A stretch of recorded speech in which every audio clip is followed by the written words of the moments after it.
This is the Giraffes Don't Eat Steak podcast, a show that brings you marketing stories, tips, hints, and much more. A treat for those who want to succeed in business or marketers who just want to learn. Hello. Hi, Alex. Hello, Erica. How are you doing? I am good, and I'm really excited that we have John with us today. Welcome, John. Yeah. Hi, John. So, Alex, I have been chatting to John for quite a while, and John is like an expert on marketing automation. And I know this is something you and I have dabbled in over the years. But I just thought, I'm sure in one of our previous podcasts, we spoke about getting an expert on the subject in, and there was John. So I thought, hey. Here he is. And so welcome, John. Why don't you tell us a little bit about you and your business? Okay, so I've been doing online and digital marketing probably for about 20 years now. And I specialized in marketing automation. Basically, I used to run a full service agency in marketing. And then about 6 years ago, I just branched away and specialized more on just helping small and medium-sized companies, essentially, work on a particular area, which is marketing automation, helping them set the systems up and get it working for their businesses. So for the layperson, what is marketing automation? What is that? Okay, it's a good question. So the simple answer is exactly as it sounds. It's all about automating your marketing activities. However, the phrase was coined specifically at first by a company called HubSpot. They came up with the idea of marketing automation, and they had a slightly different view on it, which was basically they use a technology stack of marketing technologies, and then you bring in some marketing strategies and initiatives to try and make that stack or that technology work for you to grow your business.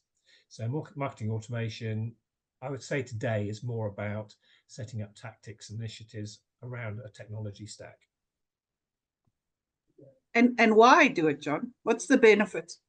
Why do it? It's probably easy to explain, the concept behind marketing automation. So in most businesses, you tend to have a sales function and you may have a marketing function, and the sales function sits there with a CRM and his telesale operators, and the marketing function sit there creating their ads and posting their stuff on social media. But that's not how the customer works. And the customer works as a customer journey. And they tend to go through a cycle where they start by showing a bit of interest, going through to the point of actually purchasing something. They don't actually care whether they interact with the marketing or the sales function. So actually, marketing automation is about centralizing your marketing and sales such that the center now becomes around the customer. So what marketing automation does is let you become customer-centric in the way that you operate in your business. If you get your head around that, then there's loads of benefits that come out of it. Most obvious one being that because you are now customer-centric, you give a better customer experience. You create a higher propensity or likelihood that they're going to buy from you rather than one of your competitors. You can be much more productive and much more effective at the way you manage your processes. And your business becomes more coherent in its strategy, and you'll get a lot of productivity gains as a result. It's the ultimate nirvana in marketing and sales.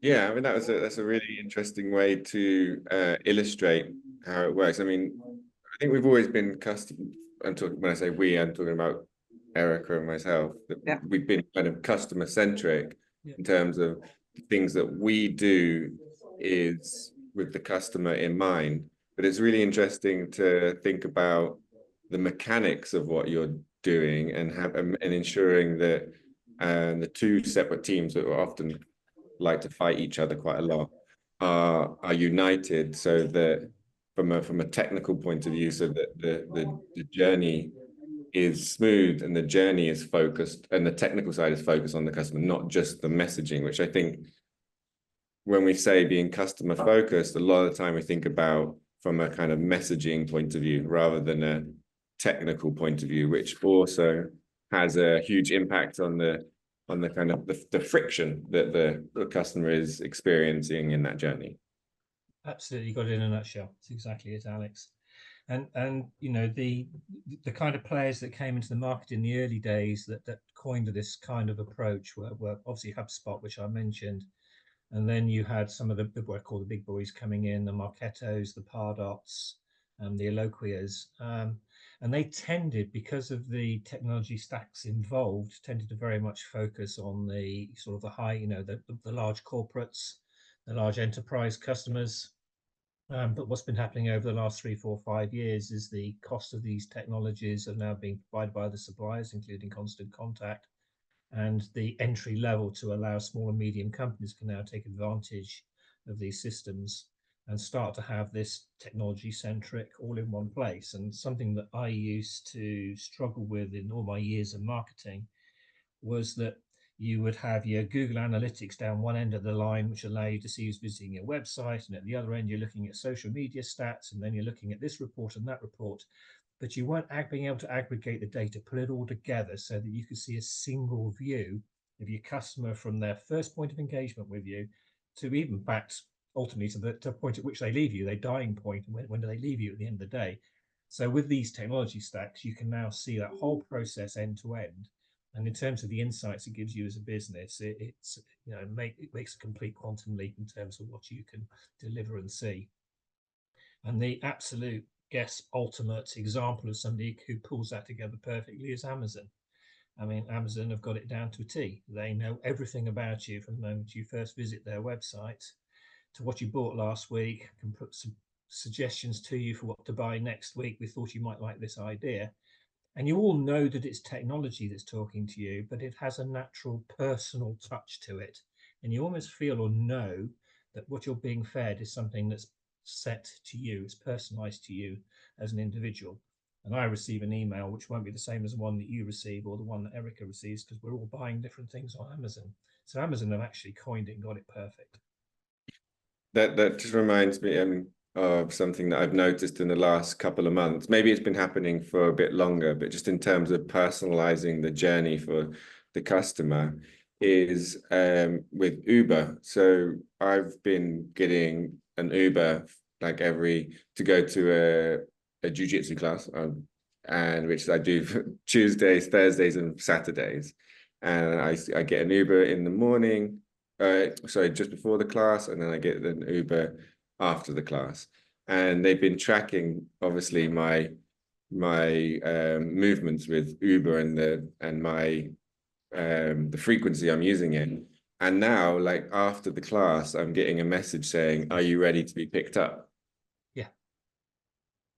And sometimes, and I get it as well, like, "Are you ready to leave?" Saying like, "You ready to leave your house?" I get the message like before, and I'm like, it's crazy. And you get it right, it does have that particular effect for you. It was Exactly. one client I went to about, I don't know, it's been about 3 years ago. I met them at a sort of work shed. It was just in the beginning of the COVID period. And this guy turned up for a first meeting with me, a face-to-face meeting to talk about marketing automation. And he came in through the door, and as we sat down, he looked at me almost slightly red-faced and embarrassed. I says, "What's up?" He says, "I'm really sorry." I says, "I know you've been sending those emails to follow me up to check that I was coming today. I'm really sorry I didn't get a chance to respond to any of them. I really do apologize." And I said to him, "Well, obviously the system has worked because you thought that those emails had come from me. They were all just generated by the system as an automatic means of just reminding you about the meeting and just checking to make sure that you're coming." And he goes, "Do you know, I hadn't even clicked," he says. "I thought they were genuinely all coming from you." I says, "Well, there you go." So, I mean, that was one sale that was almost guaranteed right from the right off, because he'd experienced how the marketing automation had impacted him even before we had the first meeting. I think there is a real art in the automated messaging though, because there's a lot of nuances in terms of how people respond, and if your automated message coming back. So for example, if we're talking about like LinkedIn automated messaging, I mean, we've all received them and we've probably all done them. You're creating a funnel of delayed messages, for example, and when somebody responds to you, your response might just sound a little bit off because of the way that they responded to you. So there's a real art in being able to create a series of messaging in automation that sounds genuine. I think Absolutely. there's the technical side is relatively easy, but the building a natural response flow is actually a lot more challenging. But Yeah, there's two should parts be to it, isn't it? it should Sorry, be a John. conversation. Yeah, it should be a conversation. So what you're trying to do is create a conversation with people rather than just push and direct and drive stuff at them. And to get that conversational element into your automation it requires a bit of thought. And I think where you're going to from, Erica, and then this is where, I tend to get involved with a lot of companies, is that they can see the technology, they can see the value of the technology, but the real skill, the real hard work is the implementation, which is sitting down, actually mapping and understanding the customer journey, working out where the points are along the journey that you can naturally start this conversation and have this conversation. And when you have that conversation, you need to think about the different kind of profile of the people you're talking to make sure that you are talking in their language rather than just firing above their head or getting it off the mark. Because if you get it wrong, it can actually do exactly the opposite. Rather than help you, it can actually, bring your brand down. Absolutely. And so that's what I was going to say. The hard work for me is actually the understanding your client bit, right? The really getting into, how would they respond? What are the likely responses? What message will resonate? How will it work well? So building that up front, I think that's really the hard work, because you can get it right or get it wrong. Right. And that's, I think, the part people, they get technology and then they go, here it is, work now, right? And then when it doesn't work, they don't understand that they've missed a step, that they've missed like a really important step. That buying the technology is the same as any tool. It's just a tool. It's not going to do anything different unless you've done the work. I actually had a really good experience. I don't know if I've told you this one, Alex, but I love good salespeople. That I'm not a good salesperson myself. So when I do run across a good salesperson, I have to share. But this was clever. I mean, I feel I remember you used to work in sales back in South Africa in a call center, and you did really well. So I wouldn't beat yourself down too much. When you're starving, and unless you make a sale, you can't eat, you tend to do whatever it takes, right? So it's a slightly different model. But basically the sale, I can't even remember the product, so maybe it wasn't that good. But basically, straight after the initial call, I got a day later, I got an email talking about our vetting team has gone and investigated your company and your profile, and we feel that you'll be a perfect fit for this company. And then here is a quote from their report, and then it was in italics. Erica has done really awesome work in the marketing arena. She's worked with a wide range of clients, and her expertise would be a brilliant fit for it. Like, it was really, now, even though my brain is logical, and I know because I can also see on LinkedIn, no one looks at my LinkedIn profile. So I don't know how they did all this fabulous research without looking at anything. So I know it's not true, right? But still, it felt personalized. The fact that they had my name in many places, just that kind of personalization, using Erica, using the marketing detective agency, the company name, using the fact that it was marketing, then it's like coaching or something else. It was marketing. And the fact that they, made me feel like I'd been vetted and pre-approved was really clever, because now it's like there's that step of, oh, I'm in an elite club. Wow, I made it. And that, and the end was now, so you are allowed to give us your money and buy our wonderful program, because we've approved you. Pre-selected, you're approved, yes. It was just really clever. Very clever and very powerful. And they obviously understand me, their target market, brilliantly, because I'm still trying to find reasons in my head why I want this thing that I can't remember. But because it was such a good sales tactic, I'm like, there must be a reason. I really want this thing. But I think the vast majority of people who feel like they've been selected from an elite group of people will feel privileged that they've been selected, and I don't know what part, I guess the ego part of our body that we all have, of our mind that we all have, has been ticked, and And like, oh wow, I made it. Yes. Don't know what I made, but yay. Yeah, I don't know what I mean. But the personalization stuff is really important. And we've had recently people contacting us and referencing parts that we've said in our podcast that could be like halfway through the podcast, for example, which means at least they've gone into the podcast and scrolled through to a little bit and stopped. But that still requires effort and time, you know?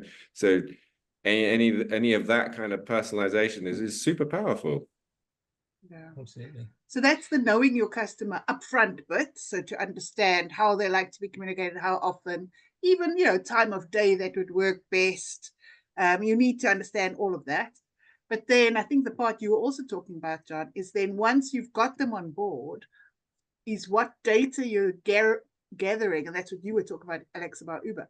It's the post-sale data that you uniquely are gathering about them. That's not public information, because the first bit is more public information, right? The second bit is now much more personal about that person. Uber knows your travel schedule, how often you do it. It's about you. And then how do you use that and not waste that, right? And when I worked in banking before I got into insurance, the biggest frustration was like credit card data. Oh my goodness, you know everything about this person. You know where they shop, how often they shop. Like there's so much, and the banks at that stage were not utilizing that data at all. Like it was just, you could tell if someone suddenly started buying nappies off their credit card or started shopping at baby stores or whatever. That should give you a heads up that there's a baby coming, and you know what products do you have. Like there's so much we could have done. That was way back then, but we didn't. And it was really frustrating to go, what a waste of all this awesome data you're gathering that is not being utilized, right? Correct. And I mean, probably with the majority of people who I've implemented the system with, it's a usual story that they only probably use 20 or 30% of the power of the system, because to be able to use it 100%, you would literally be firing having to create more and more campaigns on a regular basis of, almost beyond your ability to do it. So then normally with most businesses, there is a degree of, right, let's work out which is the low hanging fruit, which are the easiest ones to go after first. Let's automate those processes. And then some of those, otherwise you can spend a lot of energy here and not necessarily see the returns. So again, another part of a good implementation is being able to understand those different customer paths and work out which ones are the ones that, the most common ones, the ones that are easiest for you to be able to automate and take advantage of. Yeah, and that will bring in the biggest returns, right? Exactly. Yeah, and I think it's quite key, and it's something that we. Sorry, John. I was going to say, probably for people's benefit, because we're obviously talking about marketing automation from a perspective of understanding it ourselves as probably highly professional marketers, but probably for the more the uninitiated, those that are still coming to terms with the idea of marketing automation, it's probably worth mentioning the kind of components that are in there from a technology stack. Yeah, go for it. So you've got so sort of at the heart of it is probably website tracking. So everybody's IP address from your phone, your computer, whatever it is, whenever you visit a website, is being tracked by the unique identifier of it. However, that unique identifier has no value in its own, other than, under GDPR, is still considered personal data, but you can't identify somebody from their device ID. However, if they complete a form or they do some sort of activity that reveals their identity, then you can tag the ID of the device to the person. And that's the point at which the data suddenly comes alive. So even if you visited a website 6 months ago and you've been to the site, you've been 3, 4, 5 times, the point at which you download the white paper, the point at which you buy the first purchase, e-commerce purchase, or the point at which you sign up for a webinar or an event, that's the point at which your device gets tagged to you, and then you're able to see the journey. So one of the first powers of marketing automation is you can immediately see the whole history of all the visits backdated from the point at which they're identified. So for instance, it wouldn't surprise many people to know that certainly in something like a B2B consultancy type sale, you'll typically find the first visit to the website was about 6 months before the point at which they actually revealed themselves and started talking to you. So The first visits, or the first time you know about them, they've actually been visiting you probably for several months. The other thing you then bring in is possibly a CRM. So rather than hold that data in a separate CRM, you can have it integrated into your marketing automation. So now what you can start to do is build what's called a life of the lead. So you can actually see on a direct timeline exactly at what point they first visited the website, at what point they downloaded a paper, at which point they entered into a live chat conversation with you, at which point they downloaded a white paper, at which point so you start to see a tracking within the system of exactly every step they take along their buyer's path. You can then also bring in the social media components. So you can actually do your posting, your social media management directly through the marketing automation platform. And again, when they open the post, they view the post, they review it, that information comes back onto the timeline. So from a marketer's perspective, you have this wealth of information that actually shows you every interaction and engagement. Once they start talking to you, it'll track every email that they send to you. So you'll see every email. If you receive a newsletter, you'll see what they opened, what they viewed, what they clicked. You start to get a wealth of data. So it just gives you some idea of what the technology can deliver to you. But again, having seen all that data doesn't in itself tell you what you need to do to be able to increase your sales or do your work. Absolutely. So this is where I talk about the technology gives all this wonderful information to you, sets it all up on a plate, but the skill then is implementing it and understanding how to use that data in order to be able to grow your business, increase your sales, or improve your customer satisfaction, whatever it is that's a goal of your business. And that's where the implementation becomes absolutely critical and clear. And I think that's where most companies fall down. Most companies get the technology stack. They think because they've seen an amazing demo put together by the platform company who's showing you take this on board, you'll see a 500% increase in your sales in the next 6 months. Here's the case study to do it. But a lot of companies just end up using it as an emailer module because they don't understand how to properly implement the system. So you have people like HubSpot who offer an academy.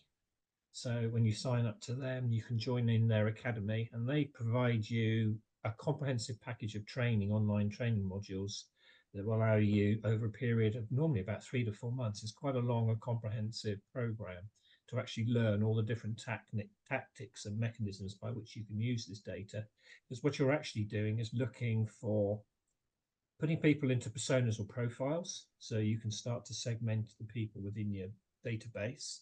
And then you'll understand that for certain personas or certain kind of customers, they'll have different behavioral triggers, which will be the points at which you should then start the interactions. And again, it will help you to understand where those trigger points are and then how to use those triggers to automate a certain either a nurture campaign or to initiate a call or do whatever you need to do. So that would be how it's done with somebody like a HubSpot. And then you can go to the other side, which is somebody like myself, where I say to you, look, you just pay a license fee for the technology, and then I'll come and work for you in your business for 2 to 3 months.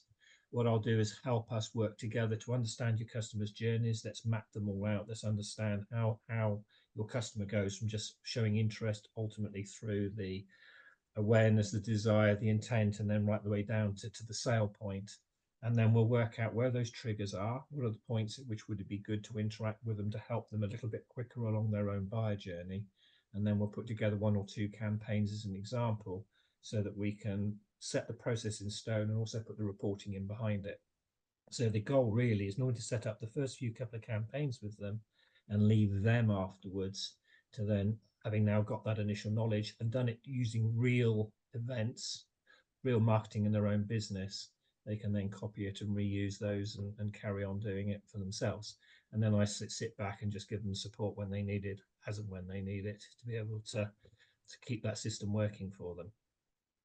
So John, if there's someone who has been thinking about marketing automation and doesn't know where to start, what's the easiest place for a small business to start?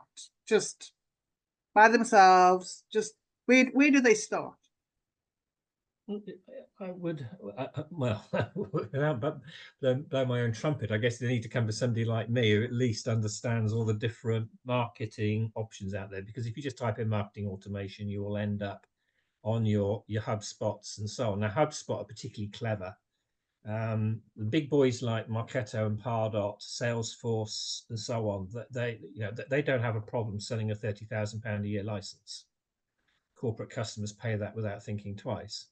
But if you're a small business with 20, 30 employees, 30 grand a year just for a technology stack is quite a high price tag. So for those, so if you're in that sort of size of market, then there are other systems out there. So is that where you would start, is find a system? So I would start. So you've got companies like Infusionsoft, you've got companies like Constant Contact, which I tend to work with. There's companies, even Monday CRM is actually starting to move in that direction. So there are some out there that will allow you to have it at a much more lower cost, more affordable platform. And HubSpot is also quite good because HubSpot will give you effectively a free CRM, funny enough, because they've worked out very quickly if they can pull you in at the lowest level and you grow your business with them, then they'll ratchet you up through the different tiers. What's the other one we used, Alex? Active Campaign. Active Campaign, yeah. But I guess where you need to start off is ask yourself, what do I want to achieve at the beginning, right? Like that's given, because you're right, because those people will just give you a demo, but the real question is, what are you trying to achieve? Yeah, for example, Derek, you might just want to, you might just want to do a weekly newsletter. Just complete simple example. You wouldn't need a full HubSpot marketing suite for that. You would just you could just get the best package on MailChimp, for example. Yeah, exactly. Yeah, you go MailChimp or Constant Contact, one of their standard type stuff.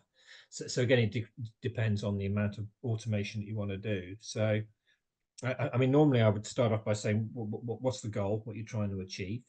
So for a lot of people, it may be growth in their business. For others, it may be just improving their productivity.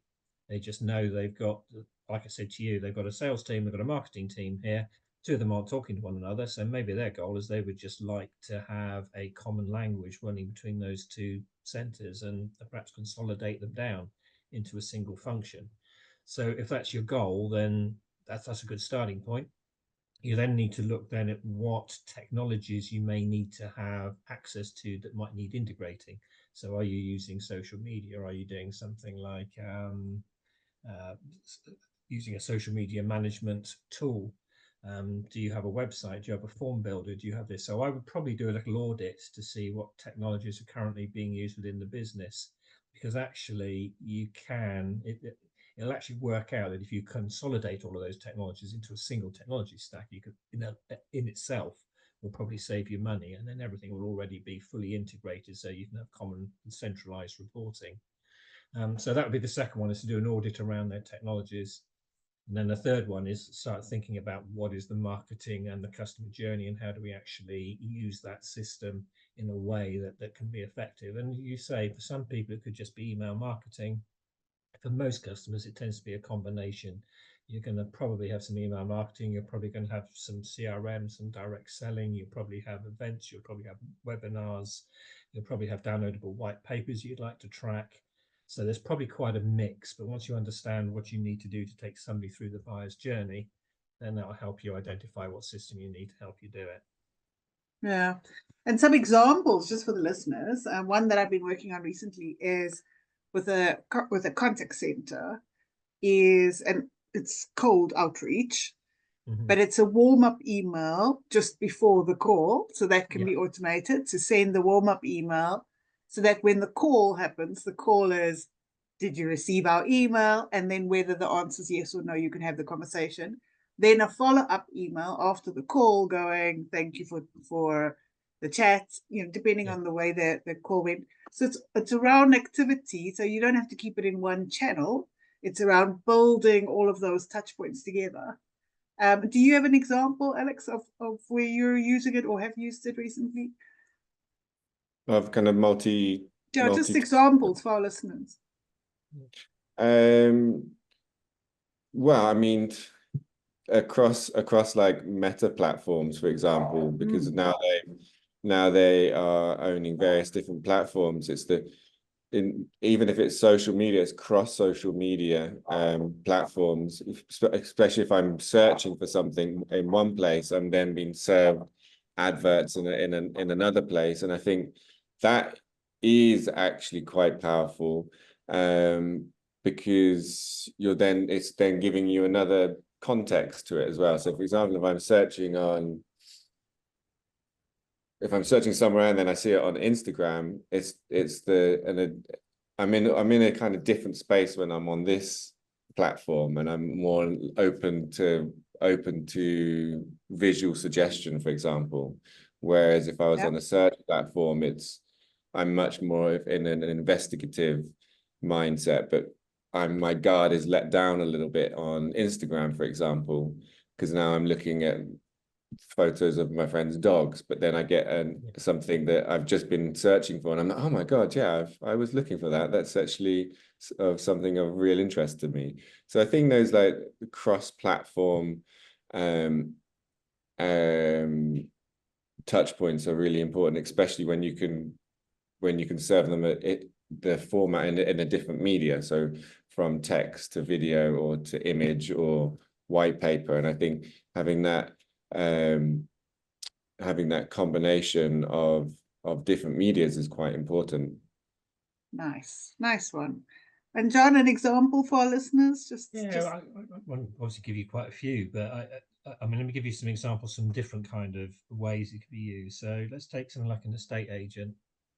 You are looking to sell your house.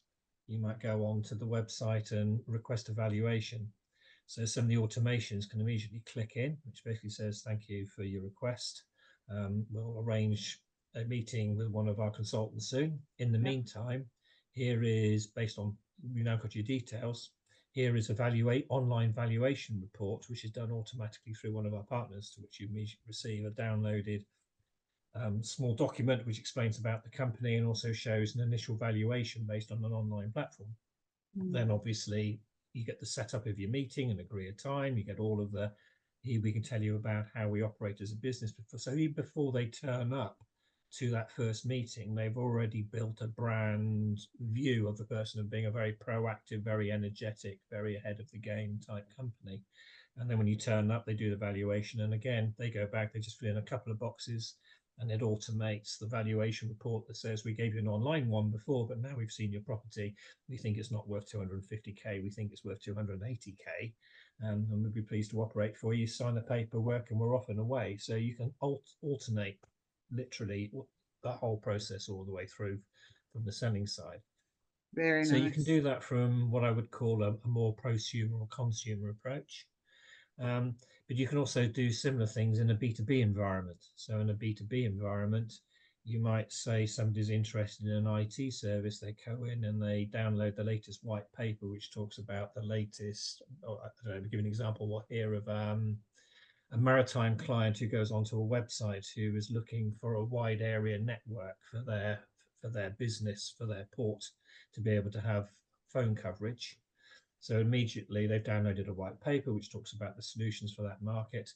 And then again, the automations kick in. They says, thank you very much for downloading it. Here's a webinar that we did last month, which is talking about Wi-Fi network supports. We might find that of interest to you.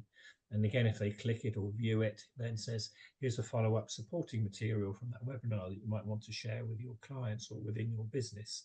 So you set up a series of very, very specific nurture campaigns purely based around that particular area of interest.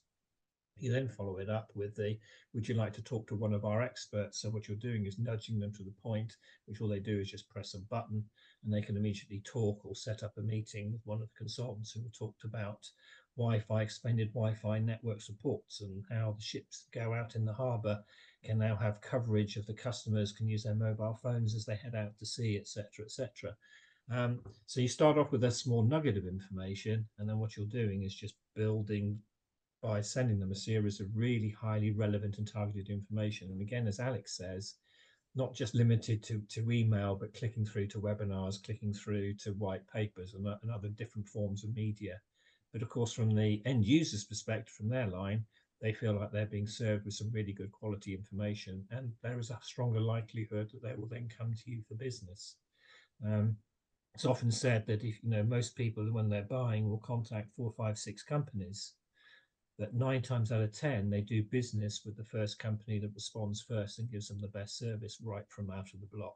Yeah, That's the one that's you'll true. end up doing your business with, even if they're 10% more expensive, because you immediately get connected with that company and you will be loyal to them if you think they've been giving you above and beyond the expectation in terms of the information they're being provided with. No, that's true. Well, it seems like this is something that I'm sure businesses, our listeners, are starting to think about. Where can people find you, John?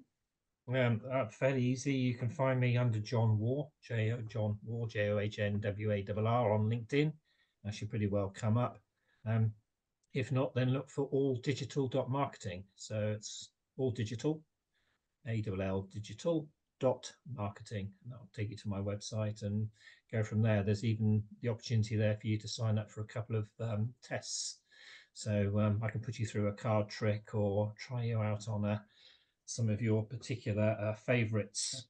I've got a couple of little demos on there which allow you to experience marketing automation for yourself if you're interested and get a feel for it.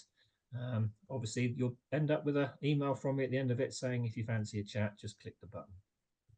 Fantastic. Alex, any last gems you want to leave our audience with? No, I think just a reminder of start by finding out what you're trying to achieve, and then based on what you're trying to achieve, find the right tool to help you facilitate that, instead of just buying the full package of a very large automation tool that you absolutely don't need. That would be my piece of advice. And from you, John, any last gems? I would second everything that Alex said, which is don't rush into these things. That you can ask people or find people that have got systems that they're already using. Always good to get somebody to show you, a real customer to show you how they really use it. So use your networks, ask the question, or if you're struggling, always reach out to somebody like me. Fantastic. Well, thank you so much, John. That was really, really useful. Thanks as always, Alex. Good to chat. And we will see you all, hear you all on the next episode. Thanks, everyone. Cheers, thank you. Cheers. Bye-bye. That wraps up this episode of Giraffes Don't Eat Steak.